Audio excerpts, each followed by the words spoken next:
Boris Johnson will immediately say no to any demands given by Nicola Sturgeon for a second Scottish independence referendum. Scots will today go to the polls in what is said to be the closest poll since the start of devolution and the establishment of the Scottish Parliament in 1999. Scottish National Party leader Nicola Sturgeon's push for a second independence referendum will mean the stakes are high in the Holyrood contest. Ms Sturgeon will face off with the Scottish Tories, Scottish Labour, Scottish Lib Dems and the Scottish Greens. Former Scottish First Ministers Salmond, Nationalist, Alba Party and George Galloway's All for Unity have also shot up onto the scene in recent months and will contest seats in the contest. In the closely watched Scottish Parliament election, there are 73 first-past-the-post (FPTP) constituencies and 8 regional proportional representation top-up seats. Scottish voters will elect a total of 129 MSPs in the crucial contest, which will give an indication of the level of support for the SNP's push for a fresh vote on independence. A majority of FPTP seats, 46 in all, are expected to count during the day on Friday, with results due from about lunchtime, peaking in the evening. However, the remaining 27 FPTP constituencies are understood to be planning to count in the day on Saturday, with results due from about lunchtime. Results from the 8 regional PR top-up seats are expected on Saturday night, with Scotland Mid and Fife possibly around 6 p.m., and Scotland West at 7 p.m. It is expected the winner of the election will be known by Saturday night. Scottish polling expert Sir John Curtis said the chances of the SNP winning a majority in the Scottish Parliament could come down to 9 key battleground constituencies, which include Dumbarton, currently held by Deputy Leader of Scottish Labour Jackie Baillie, and Eastwood by former Scottish Tory leader Jackson Carlow. The Strathclyde University professor said it is crystal clear the SNP will remain the largest party in the next session of Holyrood and Nicola Sturgeon will continue as First Minister.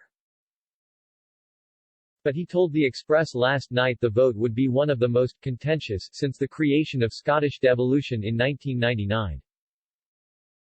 He added, Scotland is more polarised than it has been in the last 20 years, the question of independence is more dominating.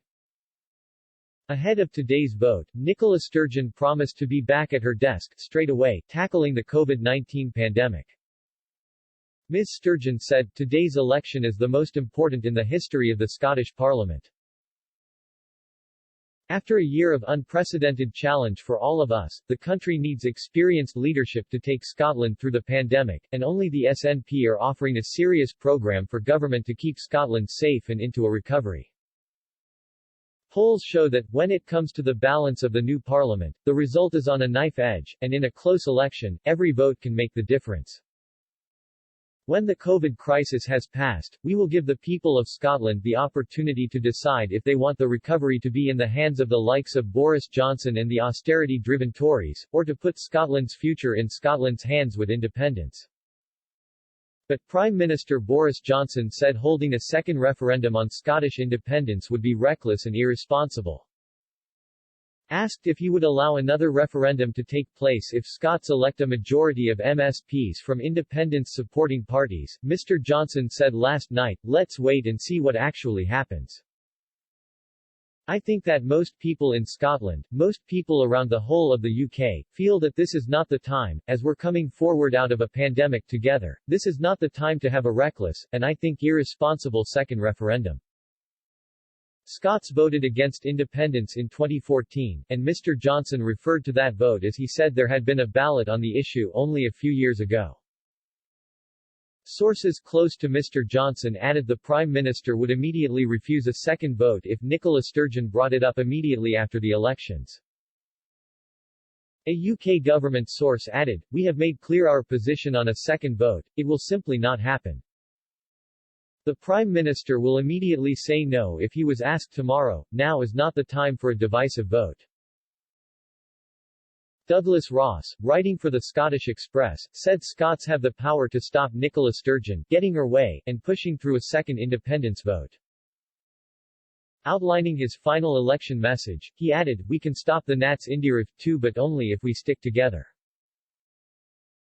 Mr. Ross continued, for 14 years, the SNP have failed Scotland by focusing only on their own selfish obsession at the expense of everything else. They've divided our country for more than a decade, and on every street across Scotland, we can all see the damage they have done. Nicola Sturgeon should be ashamed of what happens when she takes her eye off the ball. The worst drug deaths in Europe, schools slipping down league tables and 3,000 avoidable deaths in Scotland's care homes.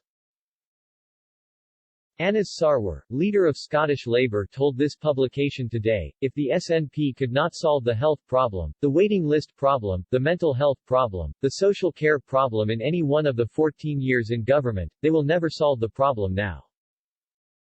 We aren't building the opposition to Nicola Sturgeon and the SNP, we're building the credible alternative to Nicola Sturgeon and the SNP.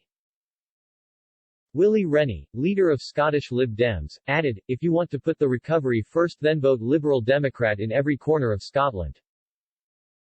If you want to cut mental health weights, if you want to bounce back support for education, if you want to create jobs for people desperate for work, and if you want to take action on the climate, then you should vote Liberal Democrat.